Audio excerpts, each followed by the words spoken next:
Le Grand Dialogue. Le Grand Dialogue, l'émission des débats du studio Tamani sur votre radio. Le Grand Dialogue. Vous suivez les programmes de Studio Tamani sur 85 radios et 3 télévisions en live sur Facebook. Et ce soir, le Grand Dialogue s'intéresse au discours du président de la République, Ibrahim Boubacar Keïta, s'est adressé à la nation. Un discours que le mouvement M5, mouvement du 5 juin, estime être une déception. Pour en parler, nous avons invité 3 personnes. Balan Diakité, politologue, chercheur au CRAPES, Centre de recherche et d'analyse politique, économique et sociale. Dr Souleymane D, constitutionnaliste, professeur à l'université de Bamako, et Bassirou Ben Doumbia, président de la conscience citoyenne pour la démocratie et le renouveau au Mali, considère.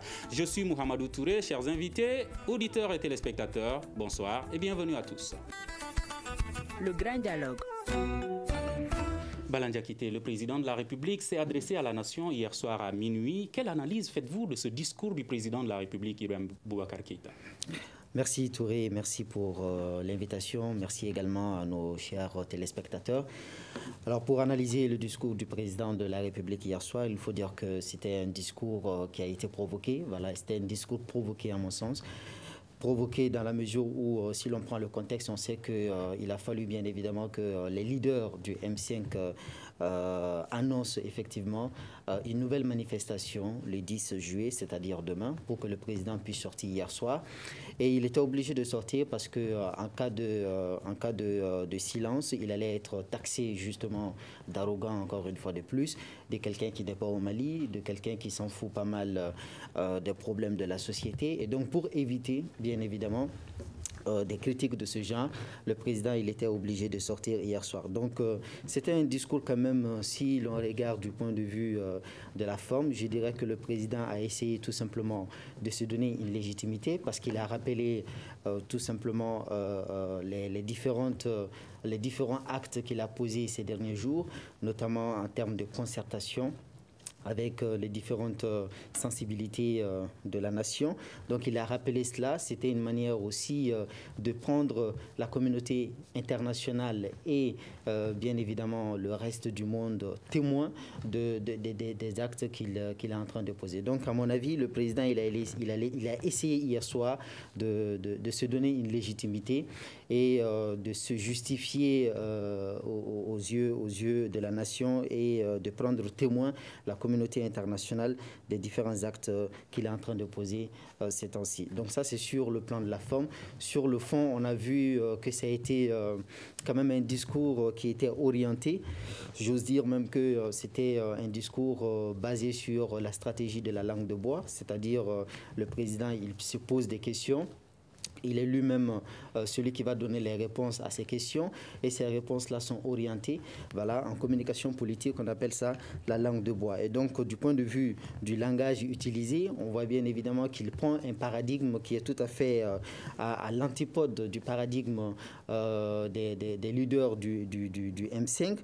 Cela se reflète bien évidemment dans le choix des mots. Par exemple, il parle de manifestation d'une partie de nos compatriotes au lieu de parler de manifestation d'une partie du peuple, le peuple étant une notion hautement politique, et là, il ne fait pas usage du peuple. Également, vous avez la considération qu'il fait de cette manifestation en disant que ça donne une vitalité à notre démocratie. C'est vrai, les manifestations donnent une vitalité à la démocratie, mais ces manifestations, au fond, au-delà même de la vitalité démocratique, c'est en fait l'expression d'une insatisfaction de la gestion du pouvoir.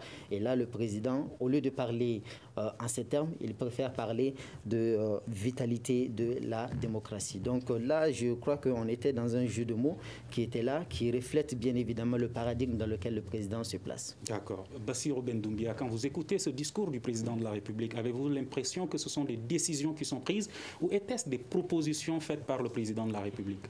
Alors, merci d'abord Touré pour l'opportunité que vous m'offrez d'intervenir sur la question de la sortie du président. D'abord, il faut déclarer que nous sommes à une phase très critique des tensions, parce que le discours intervient à 48 heures avant la manifestation annoncée par le M5 qui est prévue pour le 10, c'est-à-dire demain. Alors, quand le président sort pour faire une déclaration pareille, le premier contexte dans lequel on inscrit d'abord, il se situe dans une dynamique d'accalmie. Il veut chercher à calmer les tensions, il veut chercher à faire baisser la température.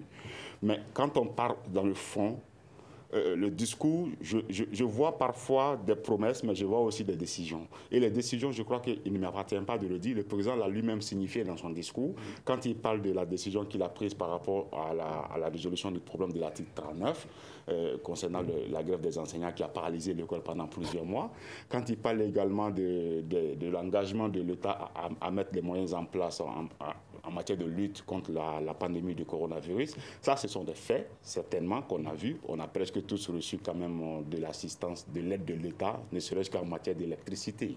Voilà, donc... mais là, toujours, il s'agit de décisions prises par rapport aux problèmes qui semblent être résolus. Mais par rapport à ce contexte de crise. Au problème résolu, mais même isolé. On pourrait dire comme ça, isolé. Parce que quand on regarde la revendication du M5, elle est plus globale. Voilà, les revendications vont au-delà de la pandémie, les revendications vont au-delà de la cherté de vie, les revendications vont au-delà même des considérations partisanes. C'est le Mali qui est mis en jeu et le combat du M5 s'inscrit dans ce cadre-là. Et d'ailleurs, je crois que je ne suis pas le seul à le dire. Tout le monde aujourd'hui est unanime que le combat du M5 est un combat légitime quand on regarde les fondements de leurs revendications. Maintenant, par rapport au discours du président, très honnêtement, je crois que la seule mesure perceptible, même pas, qui reste encore une promesse, c'est le remembrement de la Cour constitutionnelle qui va se faire avec l'assistance des partenaires du Mali, notamment la CEDEAO. Mais au fond, on s'attendait à un discours qui allait peut-être réellement apporter de l'eau dans le vin de l'autre camp. C'est-à-dire prendre des décisions, annoncer des décisions fermes, comme il a pu le faire sur la situation de l'article 39. On aurait pu entendre cela. Et ça semble ne pas être le cas, puisque joint par Studio Tamani ce matin, Issa Kaoudim déclarait que ce discours du président de la République est une déception. Ce sont ses mots. Oui, la grande majorité des Maliens seront dessus quand on analyse du point de vue émotionnel. Mais quand on part un peu quand on essaie de s'inscrire dans la logique du président Ibeka, il veut rester directement comme l'a dit un homme politique, dans le fétichisme constitutionnel.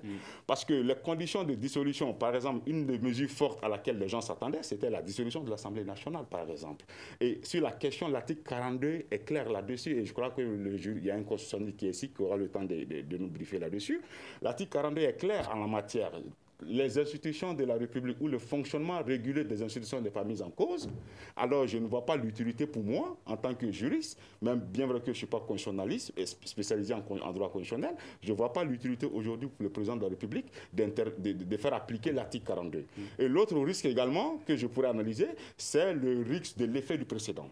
Aujourd'hui, qu'on le veuille ou pas, le M5 ne peut pas représenter le Mali dans son entièreté. Le M5 ne peut pas représenter le peuple malien, même si les revendications s'inscrivent dans l'intérêt du peuple en général. Mais du point de vue de la représentativité, je crois qu'aujourd'hui, il y a une bonne partie du peuple malien aussi qui n'est pas avec le M5, qui n'est pas non plus avec le pouvoir exécutif, le pouvoir en place ou le régime. Il y a aussi une bonne partie qui est avec le régime, qui n'est pas avec le M5. Donc aujourd'hui, difficile, on peut dire que le M5 représente du point de vue représentativité l'ensemble du peuple malien. Donc partant de là, il est évident que le président peut prendre peur ou peut optimiser les risques en évitant de rentrer dans ce jeu politique qui risque de mettre en mal sa gestion future d'ici 2023. Voilà. Alors, Balan Diakité estime que le président a voulu se donner une certaine légitimité à travers ce discours. Vous estimez que quand on l'analyse aujourd'hui de façon émotionnelle, il est clair que les Maliens vont se sentir déçus. Souleymane Dé, quand vous avez écouté ce discours du président de la République, avez-vous été déçu? Moi, sincèrement, permettez-moi d'abord de saluer vos téléspectateurs et vos auditeurs. Je suis obligé de rester dans ma posture d'universitaire, pas dans ma posture de citoyen malien. Même si, bien sûr, il est très difficile de dissocier les deux. Moi, je ne peux pas dire que j'étais déçu. Mais depuis hier, je suis très inquiet. Très inquiet pour quelques raisons. D'abord, sur la forme, comme mon ami vient de le faire, Balan Diakité, c'est quand même une première au Mali. Vous savez que nous parlons de la première institution de la République qui s'est adressée à la nation. L'annonce de cette adresse a été donnée par l'imam Mahmoud Dicko. Les canaux traditionnels qu'on a, pour dire aux Maliens que le président va s'adresser, on ne les a pas utilisés. On a appris par l'imam que le président va s'adresser à la nation. À travers la conférence de presse. Bien sûr, et ce qui est très grave. Ça ne doit pas se faire passer comme ça. Premier élément. Le deuxième élément, c'est que c'est quand même incroyable que le président de la République, qui est censé s'adresser à son peuple, nous incite, ou du moins nous oblige à veiller pour venir s'adresser à minuit. L'heure à laquelle il s'est adressé à la nation n'est pas une heure appropriée. Donc vous pensez que le discours devrait être... Écoutez, vous vous adressez à votre peuple. Dans aucun pays du monde, on a vu un président s'adresser à une heure aussi tardive. Jamais on ne l'a vu. Ça ne s'est jamais produit. Ça, c'est sous la forme ce que j'ai dit. C'est pour le nouvel an. Mais sur le fond, c'est encore ce qui est très grave. J'entends que beaucoup utilisent la notion de peuple. Nous, on le sait, hein, c'est une notion très volatile. Mais il va simplement sans dire que la définition la plus simple, c'est l'ensemble des citoyens qui vivent sur un territoire ayant en relation ou en commun la nationalité. Et ces peuples-là, vous le savez très bien, que nous, si nous prenons notre constitution du 25 février 1992, notre régime même est fondé sur cette notion de peuple. Et la devise qui est un gouvernement du peuple pour le peuple et par le peuple, et même la devise hein, qui est un peuple, un but, une foi, nous renvoie à dire que le peuple est un tout indivisible. Lorsque c'est un tout indivisible, on se rend compte à cela que c'est l'article 26 qui le dit. C'est la seule constitution qu'on a dans la sous-région qui parle du peuple dans son entièreté. Le Mali est le seul pays de la sous-région où on dit, l'article 26, la souveraineté appartient au peuple tout entier. Ça voudrait dire que cette notion de fraction est inadmissible et ne peut même pas être, bien sûr, admise dans notre approche. Raison pour laquelle je comprends bien, Bassirou, que le M5 ne peut pas se réclamer du peuple. Ni moi-même, le président de la République lui-même, quand bien même il a été élu, si nous voulons aller au fond des textes, on ne peut même pas parler encore des peuples à ce niveau. Parce que quand vous regardez chez nous, qu'on a 8 millions d'électeurs... Pour mieux comprendre, vous dites que le M5 ne peut pas se représenter du peuple. Non, ou est-ce que vous voulez dire écoutez, que le M5 ne peut pas représenter tout le peuple? Le M5 ne peut pas représenter tous les peuples. C'est ce que la Constitution du Mali dit, peuple tout entier. Et encore une fois, je le dis et je le répète, tout le monde peut se réclamer également de ces peuples. Donc, ce n'est pas pour moi le point de focalisation. Le point de focalisation pour nous, en tant que juristes, on ne sait pas quoi apporter à ce débat. 1000 fois, on a dit que la crise a atteint un tel niveau que la solution n'est pas juridique, mais politique. Et pourtant, on a entendu le président hier dire qu'il préconise encore des solutions juridiques. Je ne sais pas comment il veut les faire. Moi, j'ai considéré en tant qu'universitaire hier, très amer après le discours, sur un certain nombre de points. Quand le président de la République dit... Nous allons faire appel, ou du moins est-ce qu'incessamment viendront au Mali les présidents des juridictions constitutionnelles de la CEDEAO. C'est pour venir faire quoi? Pour venir dire quoi? Le contentieux électoral est d'abord national. Ils vont venir dire quoi? Premièrement. Deuxièmement, quand il nous dit, il y a bien sûr encore des hôtes de la CEDEAO qui vont venir pour discuter encore de quoi? Vous imaginez, pendant longtemps, c'est son discours. Et c'est le discours de tous les hommes politiques de ces pays que nous ne nous sortirons pas de nos problèmes que par nous-mêmes. Et c'est quand même très grave. Nous, ce qu'on a retenu comme discours, c'est que... Partons sur le remembrement de la Cour constitutionnelle évoqué par le président de la République. Sur le remembrement de la Cour constitutionnelle, on va le dire aussi, on n'a pas compris ce que le président a voulu dire. Il a dit qu'il va prendre ses responsabilités pour remembrer la Cour. Vous, en tant que juriste constitutionnaliste, vous n'avez pas compris ce que le président a voulu dire. La Cour constitutionnelle est composée de 9 membres. C'est l'article 91 qui le dit. D'ailleurs, dès le départ, il faut le dire que dès la composition de cette Cour constitutionnelle, on a violé la Constitution.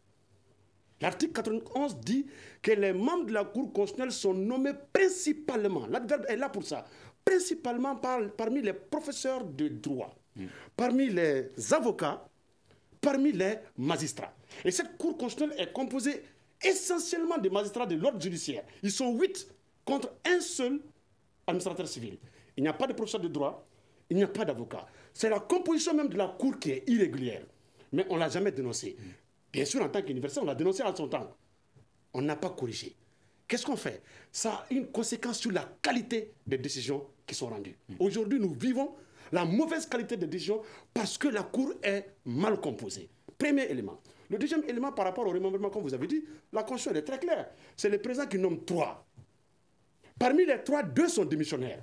Il ne reste que, parmi le lot que le président a nommé, en tout cas parmi les conseils que le président a nommés, il ne reste que Manassa. Donc s'il y a un remembrement, le président n'a compétence que de donner 2. Et parmi les membres de parmi les démissionnaires, il y en a également 2 qui relèvent de la compétence de nomination du président de l'Assemblée nationale. Et il y en a également 2 qui relèvent de la compétence de nomination du Conseil supérieur de la magistrature. Le remaniement signifie que Manassa va garder son poste de présidente de la Cour constitutionnelle.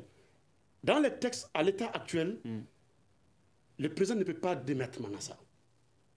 Il ne peut pas dissoudre la Cour constitutionnelle. Et on va y revenir avec plus de détails. Balan Diakité, aujourd'hui, M. Souleymane Dé estime que la solution à cette crise n'est pas juridique. Et c'est un juriste qui le dit. Il estime que ce sont des solutions politiques qui doivent être apportées. Pensez-vous qu'à travers ce discours du président de la République, des solutions ont été politiques ou juridiques? En tout cas, les solutions politiques n'ont pas été au rendez-vous, ça il faut le dire. Et si vous regardez bien les manifestants du 5 juin, qu'est-ce qu'ils demandent? Le M5, il demande tout simplement la démission du président de la République. Maintenant, à défaut de la démission du président de la République, il demande à ce que l'Assemblée nationale soit dissoute. Il demande à ce que la Cour constitutionnelle soit dissoute. Et donc, ça, ce sont bien évidemment les réclamations des manifestants du 5 juin. Et donc, on attendait bien évidemment de la part du président de la République, si réellement il était dans une logique de proposition de solutions politiques, de dissoudre l'Assemblée nationale. C'est ce qui était demandé. Et l'article 42 lui permet bien cela. Il a effectivement la possibilité de dissoudre l'Assemblée nationale. Ceux-là qui disent ici et là que le président ne peut pas dissoudre l'Assemblée nationale jusqu'à une année, un délai de 1 année, ils n'ont pas compris l'esprit de la Constitution.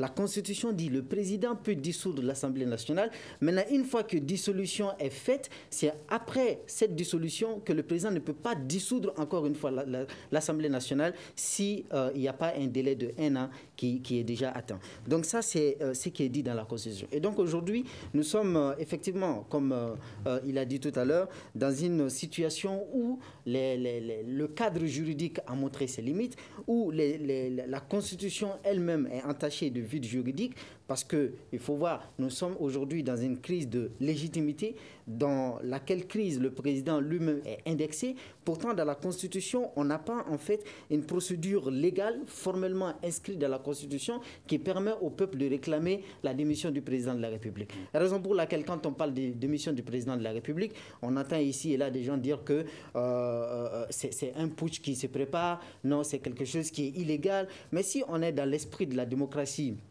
et que la souveraineté appartient au peuple, et que c'est le peuple qui a nommé le président. Si ce peuple est insatisfait de la gestion du président, c'est tout à fait logique et normal que le peuple demande la démission du président. Donc ça, c'est, à mon avis, par rapport au débat sur les questions relatives à des solutions juridiques ou politiques. Maintenant, si l'on revient toujours au discours, vu que c'est ça le sujet principal aujourd'hui, on voit bien évidemment que le président, parlant même des manifestants, il a mis du doigt le fait que cette manifestation entache quelque part l'image du Mali. Et quand le président parle de l'image du Mali, on voit bien évidemment que le discours s'adresse bien évidemment à nos partenaires étrangers. Donc on parle de l'image du Mali parce que tout simplement le président de la République se préoccupe de la perception que les partenaires étrangers peuvent avoir sur le pays. Ensuite, il a mis également en évidence que la survie de la nation dépend de 3 exigences, à savoir reconquérir l'intégrité de notre territoire, vaincre la pandémie au double plan sanitaire et économique, et ensuite émergence, le projet d'émergence nationale. Et donc, si vous regardez ces 3 points que le président lui-même a cités comme étant des exigences aujourd'hui qui sont indispensables pour la survie de la nation malienne, on comprend bien évidemment que du point de vue de la reconquête de l'intégrité de notre territoire, pratiquement, je ne dirais pas que rien n'a été fait, mais il faut admettre tout de même qu'il n'y a pas de résultats concrets à ce niveau. Si vous regardez la lutte contre la pandémie de la Covid-19, c'est vrai que sur le plan économique, le président il a essayé de faire une assistance sociale. On a vu qu'il y a des sacs de riz qui ont été apportés ici et là. Il a également permis à ce que certains citoyens puissent avoir de l'électricité pendant 1 mois gratuitement. Mais à part cela, on voit que le nombre de cas confirmés ne fait qu'augmenter. Au départ, nous étions à 2-3 cas confirmés. Aujourd'hui, nous sommes à plus de 1000. Donc ça, cela démontre la gestion calamiteuse de cette affaire de pandémie. Par rapport à l'Assemblée nationale, quand le président de la République estime qu'aujourd'hui, la Cour constitutionnelle a pris des décisions qui ont posé des problèmes et qui continuent à poser des problèmes, et que, selon lui, il espère que le remembrement de cette Cour constitutionnelle devrait pouvoir permettre de résoudre cette question de l'Assemblée nationale. Alors, est-ce que vous pensez que ce remembrement va pouvoir réellement changer quelque chose par rapport à la volonté du M5 qui est la dissolution de l'Assemblée? Le président cherche à déplacer le problème. Le problème n'est pas à ce niveau, en fait. Remembrer la Cour constitutionnelle, ça ne va pas résoudre le problème. Tant que la décision que la Cour constitutionnelle a donnée et qui continue toujours à produire des effets juridiques dans les faits, les citoyens seront mécontents. Parce qu'il faut admettre que cette Cour constitutionnelle est incarnée par une personne qui est la personne de Manassa, dont les citoyens n'en veulent pas, finalement. Et on dira que le problème du Mali, c'est un problème d'hommes, c'est un problème d'institutions, mais il n'y a pas de différence entre institution et homme. L'homme qui est dans l'institution... Est-ce que vous pensez que Manassa va changer de poste ou qu'elle va rester toujours présidente de la Cour constitutionnelle? C'est au président de le décider et c'est à Manassa aussi de le décider. Si toutefois elle veut démissionner, elle peut démissionner. Au cas contraire, si le président peut jouer également sur sa relation avec Manassa pour demander paisiblement sa démission, alors il peut le faire. Dans tous les cas, la solution appartient au président de la République. Et hier soir, on n'a pas vu justement des décisions concrètes qui vont dans le sens de la résolution des problèmes. Parce que dissolution de l'Assemblée nationale, il a constitutionnellement le pouvoir de le faire. Il ne veut pas le faire par souci de justice. Pourtant, ceux qui ont été trichés pendant ces élections, publiquement, ces personnes-là, leur justice, on n'en parle pas. Mais on se soucie de la justice quand ça arrange bien évidemment ceux-là qui sont les nôtres, qui sont dans l'Assemblée nationale. Donc à ce niveau, il y a tout un problème dans le discours du président. Et enfin, il a parlé d'une notion qui rentre toujours dans le cadre des 3 exigences, à savoir l'émergence nationale. Moi, je voudrais savoir qu'est-ce que le président veut dire par là. L'émergence nationale, ça veut dire quoi? En économie, on parle bien évidemment de l'émergence économique. On parle des pays émergents, mais émergence nationale, ça n'a pas de consistance économique. Bassirou Ben Doumbia, est-ce que vous avez vu des décisions concrètes dans ce discours du président de la République par rapport à la résolution de cette crise sociopolitique? Parce que Balan Diakité semble ne pas avoir vu de décisions concrètes. Oui, c'est ce que j'avais dit initialement. Je dis que si on analyse le contexte et l'urgence qui est là, difficilement on pourrait être satisfait. Maintenant, quand on essaie d'aller dans l'analyse, je dis bien dans l'analyse, ça, on sort de l'émotion, on sort des questions partisanes, on fait l'observation et on en tire des conclusions de manière très neutre. Maintenant, avant de répondre parfaitement à votre question, il y a 2 précisions que je voudrais apporter au propos de Balan. Quand il parle de la possibilité du président de la République de dissoudre l'Assemblée nationale sur le fondement de l'article 42, je voudrais juste lui rappeler que l'article 42 exige un élément matériel. L'élément matériel, c'est la mise en mal du fonctionnement régulier des institutions de la République. Et aujourd'hui, la manifestation, certes, elle existe, des menaces existent, mais est-ce qu'aujourd'hui, ces institutions, le fonctionnement régulier des institutions de la République est mis en cause? Je ne pense pas. C'est des hommes qui sont mis en cause et non les institutions. Et je suis entièrement d'accord avec vous quand vous faites la confusion entre l'institution et l'homme.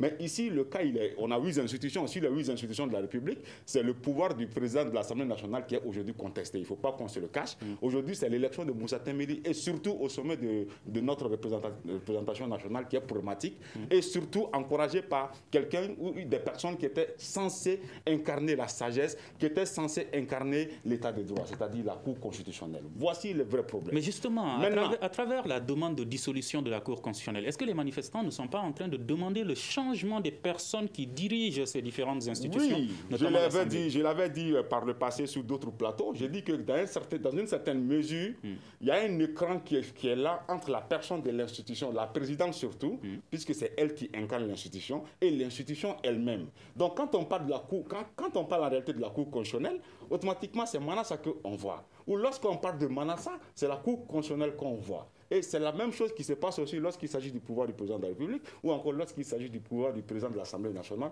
ou encore lorsqu'il s'agit du pouvoir du Premier ministre. D'accord, Doumbia, pour mieux comprendre, quand il y a un problème avec des personnes qui gèrent une institution, est-ce que cela ne veut pas dire qu'il y a un problème avec cette institution, puisque les personnes qui la gèrent ont des problèmes? Les institutions sont régies par des règles. il y a des hommes à la tête de ces institutions pour faire fonctionner ces textes qui régissent les institutions.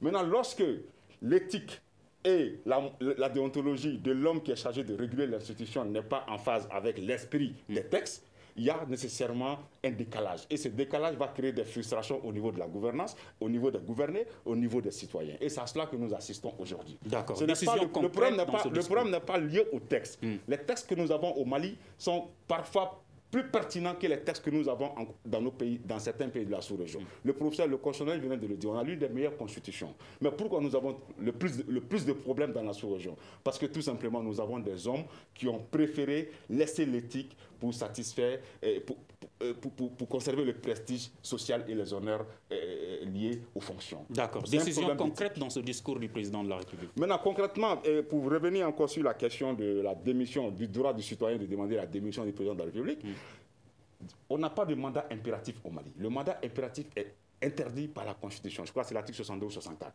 Donc, sur ces principes, déjà, la demande de démission d'un président de la République ne peut s'inscrire que dans le cadre de la liberté d'expression et de la liberté d'opinion. D'accord. Mais dans la décision concrète, parce que nous n'avons pas beaucoup... Maintenant, par rapport aux mesures concrètes, très honnêtement, on n'en a pas vu hier. On s'attendait à des mesures plus fortes. On s'attendait à un discours plus pragmatique. Le choix des mots, le style n'a pas été convaincant. C'est vrai, aujourd'hui, il a parlé il dit qu'il n'est pas opposé à l'organisation des partiels. Parlons des partiels. Les partiels ne sont soumises qu'à des conditions. C'est en cas de décès d'un député ou d'empêchement. Mais aujourd'hui, par un problème qui risque de mettre en mal son pouvoir, il est ouvert à l'organisation des partiels. Et moi, personnellement, du point de vue satisfaction, c'est le seul point qui me tient à cœur aujourd'hui, sinon peut-être le deuxième, parce qu'il y a la question de déni aussi qui a été abordée, qui est aussi très important, parce que le déni, les résolutions du déni, pour moi, sont plus représentatives que les revendications du M5 qui demandent des mesures qui parfois difficilement peuvent être exécutées, ne serait-ce que même par un homme de bonne foi ou encore... D'accord. Si vous-même vous acceptez que des mesures concrètes, vous n'avez pas vu des mesures concrètes dans ce discours du président de la République, deux questions sont posées par des citoyens lambda très généralement. Pourquoi donc dans ce discours il n'y a pas eu de décision concrète? Est-ce parce que le président de la République ne mesure pas l'ampleur de la situation, ou est-ce que c'est parce que juste la situation est négligée? Je ne peux pas affirmer que la situation est négligée, mais je pense que le président n'arrive pas jusque-là à faire l'évaluation concrète de la situation. Pourquoi? Peut-être que le président de la République, permettez-moi de le dire, il n'est pas au cœur de certaines réalités. Il est informé que par ses représentants, par ses conseillers et par ses proches collaborateurs. Souleymane Dieng, le président de la République, avez-vous l'impression, je vous donne la parole tout de suite, avez-vous l'impression que le président de la République est au cœur de la gestion de cette crise? Moi, je crois qu'il est extrêmement difficile aujourd'hui au Mali de penser que le président de la République n'est pas au courant de ce qui se passe. D'autant plus qu'on a l'habitude de voir ces présidents répondre, bien sûr, dans ses discours, à certaines personnes qui ont eu des critiques à son endroit. Alors, qu'est-ce qui ne va pas dans la gestion de cette crise? Écoutez, je l'ai dit, on a tendance à trop tourner autour du pot et à faire énormément de spéculations intellectuelles en la matière. Nous l'avions dit et nous allons continuer à le dire, que le droit public en la matière a atteint des limites. Moi, je vais le dire de façon très simple. Le président, dans la Constitution, il a 5 pouvoirs qu'il ne partage pas. C'est les pouvoirs qui sont dans l'article 38, dans l'article 41, dans l'article 42, dans l'article 45 et dans l'article 50. Ce sont ces 5 pouvoirs qu'il ne partage pas. Alors, qu'est-ce qui se passe? On a dit que le président, il a dit lui-même, il a constitutionnellement le pouvoir de dissoudre l'Assemblée nationale aujourd'hui. Je ne suis pas peut-être d'accord avec mon jeune frère Seydou Ben Doumbia quand il pense qu'il y a des conditions matérielles qui se posent. Vous savez que l'Assemblée nationale, c'est la représentation du peuple. Et cette Assemblée nationale, elle a la double fonction de contrôler l'action gouvernementale, mais surtout de voter des lois essentielles.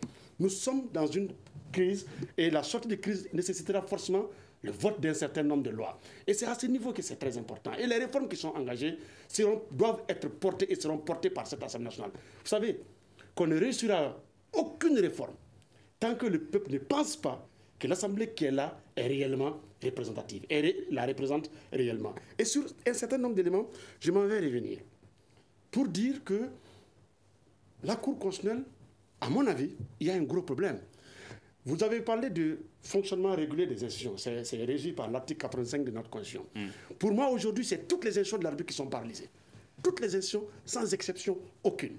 On l'a dit. On ne va pas répéter tout ce qu'on reproche aux institutions. Mais si nous reprochons au président de la République la présidentialisation du pouvoir, on a reproché au gouvernement son caractère pléthorique et tout ce qu'on veut, et même la timidité dans les transferts de compétences vers les collectivités territoriales et autres. On a reproché à l'Assemblée nationale la transhumance politique et que les instruments insuffisants dont elle dispose pour assurer le contrôle de l'action gouvernementale. On a dit le Haut Conseil des collectivités, le mandat est fini depuis le 18 mars 2012.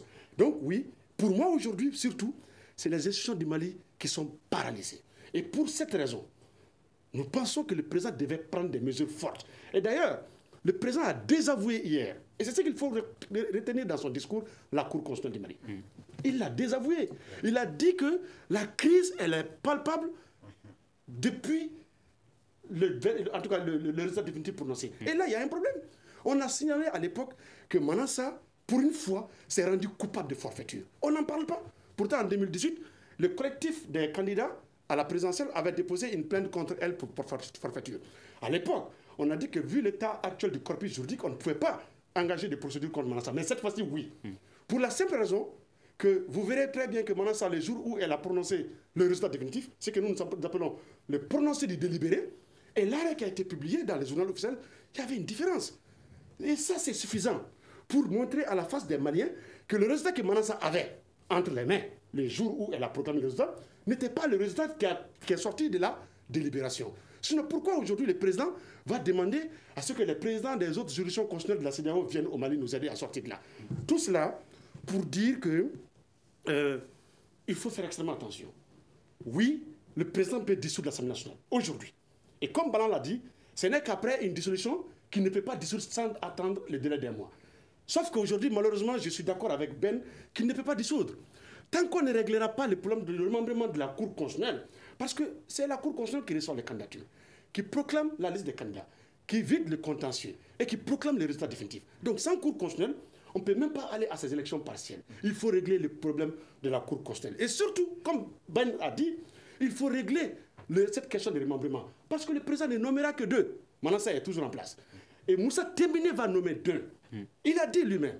La frustration majeure, c'est le fait que le candidat qui a été déclaré élu par la Cour constitutionnelle, Sam n'est pas l'être. On va y revenir. Et donc, du coup, certains regrettent également que le président de la République, dans son discours, ait présenté des condoléances aux Ivoiriens à travers le décès de M. Koulibaly, alors qu'il y a des attaques qui ont eu lieu cette semaine même à travers le pays. Oui, bon, à ce niveau, moi, je crois qu'il n'y a pas de débat là-dessus. Le président, il était effectivement dans son plein droit de présenter des condoléances suite au décès du Premier ministre de la Côte d'Ivoire, qui est un pays frère. C'est tout à fait normal. Un autre pays, un autre chef d'État de notre pays aurait fait peut-être la même chose. Donc, l'occasion, il a profité tout simplement d'une sortie. Il a profité tout simplement de l'occasion pour présenter sa condoléance. Et moi, je pense qu'en tant qu'être humain, cela est tout à fait normal. Maintenant, pour revenir à ce que disait Souleymane Ndéye tout à l'heure, on est d'accord sur le fait que le président, actuellement, il a la possibilité de dissoudre l'Assemblée. Maintenant, par rapport à la question de la temporalité, effectivement, la question peut se poser. Parce que la Cour constitutionnelle, il faut régler le problème de la Cour constitutionnelle d'abord, avant d'entamer le problème de l'Assemblée nationale. Donc sur ce point, on est tout à fait d'accord. Maintenant, ce que je disais, c'est seulement en termes de clarification. Parce que dans le débat public ou dans le débat politique, on attend ici et là des gens qui disent que non, le président ne peut pas dissoudre l'Assemblée jusqu'à un délai de 1 an. Je voulais clarifier justement cela. Maintenant, après, les propositions de solutions qui ont été faites, moi je dirais qu'il n'y a eu qu'une seule proposition de solution qui a été faite par le président de la République. Et là encore, ça s'apparente à une promesse. Lorsqu'il dit qu'il a proposé avec d'ailleurs l'accord du Premier ministre, un accord politique des rassemblements nationaux qui va continuer jusqu'en 2023. Donc on sent que là, le président, la seule solution qu'il propose aux Maliens, c'est en fait un accord politique de rassemblement national. Comme si on est en fait dans une sorte de gestion momentanée du pouvoir. C'est-à-dire qu'à chaque fois qu'il y a des crises au Mali, ce qu'il faut déplorer, c'est qu'on n'est jamais dans des propositions de solutions structurelles. On essaie de répondre à des problèmes qui sont là, momentanément, et on répond à ça. Demain, il y a un autre problème qui vient, on essaie de résoudre ça. Donc il faudrait à un moment donné que le président et l'ensemble du gouvernement d'ailleurs, on puisse sortir justement de cette mauvaise gestion, de cette manière de gérer le pouvoir, qui n'est pas en fait une bonne manière de gérer un pays. Lorsque des crises, des manifestations ont commencé en 2018, suite également à l'élection du président de la République qui avait été contestée à l'époque, parce que l'opposition n'était pas d'accord avec les résultats. On a fait des manifestations, on a vu les opposants ont fait des manifestations dans la rue, et après le président il a proposé quoi? Il a proposé un accord de gouvernance inclusive. Cela a permis effectivement à certains membres de l'opposition d'entrer dans le gouvernement, dont Tchéblin Dramé. Et donc l'opposition, il l'a muselé comme ça. Parce que cet accord de gouvernance politique inclusif a été en fait un moyen pour le président de la République de récupérer l'opposition. Donc l'opposition républicaine a été récupérée dès lors. Mais on a oublié que la vraie opposition, elle est dans la rue. Et aujourd'hui, le président, à travers ce qu'il dit hier soir, c'est partir avec la même stratégie et récupérer encore cette opposition qui est là, la faire taire, et après on va se retrouver encore face à d'autres problèmes. Et quand le M5 déclare qu'il est déçu de ce discours du président de la République, à quoi faut-il s'attendre désormais? Non, mais il faut Puisqu'il y a une manifestation qui est prévue ce vendredi. Non, mais il faut s'attendre tout simplement à un durcissement des rapports de force encore. Parce que le M5, ils avaient demandé au départ la démission du président de la République. Et hier soir, quand le président dit qu'il faut sortir du refus, s'adressant au M5, quand il dit qu'il faut que le M5 se ressaisisse, moi je pense que ceux-ci ne sont pas en fait des propos que le président devrait tenir en des circonstances pareilles. Il devrait être dans la posture de celui qui veut amener l'accalmie dans le jeu, qui veut apaiser les rapports. Mais si lui-même il vient avec des propos de nature à blesser ses adversaires, on comprend bien évidemment qu'il n'est pas dans la posture de résolution des problèmes. Et donc à ce niveau, le M5, qu'on le veuille ou non, ils ont mis de l'eau dans leur vin. Parce qu'au départ, ils demandaient la démission du président de la République, et ils disent à défaut de cette démission, il faut que l'Assemblée nationale soit dissoute, il faut que la Cour constitutionnelle soit renouvelée. Et donc à ce niveau, il n'y a pas de solution qui est proposée jusqu'ici. Monsieur Doumbia, à quoi faut-il s'attendre? Non, il faut le dire, on était dans l'incertitude concernant la rupture, mais je crois qu'à partir du discours du président de la République, la rupture est réelle. Et du moment où le M5 est sorti ce matin pour dire que ce fut une déception, je crois qu'aujourd'hui, les jours décisifs et les jours suivants, notamment demain, sera très décisif sur la question. À moins que le président fasse encore une sortie ce soir pour rectifier le tir. Sinon, ce discours, pour être très honnête avec vous, il y a plus d'éléments décevants que d'éléments persuasifs. Surtout quand le M5 annonce une désobéissance civile. Ils vont jusqu'à demander à siéger les lieux stratégiques, notamment les impôts, la douane et autres endroits. Ça fait peur qu'Allah nous en épargne. Mais contrairement par rapport à ce que mon frère Bala venait de dire, moi, par rapport à la dissolution pure de l'Assemblée nationale, je ne suis pas certain que cela peut résoudre le problème. Il y a des députés qui ont été élus sans problème dans les circonscriptions. Ils ont investi de l'argent. Ils ont pris des risques sécuritaires pour aller faire campagne. Si aujourd'hui il faut créer une dissolution pure et simple de l'Assemblée nationale, cela reviendrait à ramener tout le monde à la case départ. Alors, y a-t-il dommage quelque part ou pas? En voulant corriger une injustice, on en commet une autre. Et de contestation en contestation, on n'en sortira pas. Et c'est ce que le président a déclaré dans son discours. Le président a parlé des partiels. Il a parlé de partiels. Et c'est là que je me réjouis, parce que pendant longtemps, je n'ai pas cessé à le dire, je dis que moi, personnellement, je suis partant pour l'organisation des élections partielles. Les circonscriptions où le vote a été, où la fraude a été matériellement très, très visible, où il y a eu plus de contestations sont connues. On a 147 députés à l'Assemblée nationale. Aujourd'hui, les contestations portent sur une trentaine de députés. C'est-à-dire que même moins du tiers, si je peux dire. Alors, pourquoi dissoudre toute une institution au lieu qu'aujourd'hui, organiser des élections partielles revient en termes de coûts, en termes de temps et en termes de dommages collatéraux plus amortissables que la dissolution pure et simple de l'Assemblée nationale. Et je pense que ce n'est pas impossible. Et je suis sûr qu'en tant que personne épris de paix, les leaders du M5 ne seront même pas opposés à cette idée si elle venait du président de la République. Mais effectivement, le président, il a annoncé. Mais il a annoncé dans quel style, avec quel verbe, dans quelle intention. C'était une promesse. Aujourd'hui, on n'est plus dans la logique des promesses. Aujourd'hui, le peuple a besoin de discours concrets. Le peuple a besoin que le président sorte pour dire, bon, à partir de cet instant, je fais ceci. Et dès les 24 heures qui suivent, qu'on voit les résultats, qu'on voit des décrets sortis pour appuyer cette déclaration. Merci. Malheureusement, c'est ce qui n'a pas été fait. Avez-vous peur, comme Bassirou Ben Doumbia, par rapport à la suite de ces événements? Oui, nous, on a peur. Ah oui, mais bien sûr, tous les Maliens épris de paix aujourd'hui ont peur. Parce que, vous savez, moi, lorsque j'ai dit au départ que universitaire que je suis resté très amer. C'est que, vous savez que le problème fondamental n'est même pas les revendications pour moi des M5. Le problème fondamental, c'est l'existence de l'État du Mali. Est-ce que l'État du Mali existe aujourd'hui réellement? Il y a la fiction. Ah non, mais bien sûr. Mais c'est de notre devoir de le dire.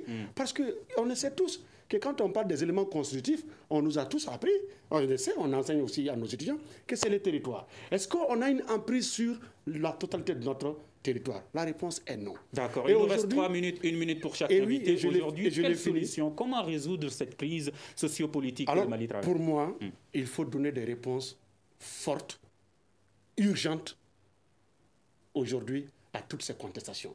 En passant par ce que moi j'appelle le plus fondamental, la reconstruction de notre administration, le redéploiement de cette administration. Vous n'êtes pas censé ignorer qu'aujourd'hui, quand même, le plus grave s'est produit. Les représentants de l'État ont demandé, en tout cas les syndicats, les représentants de l'État, ont demandé à ce que tous les préfets qui sont dans des zones non sécurisées, ou du moins où ils estiment qu'ils ne sont pas en sécurité, de se replier.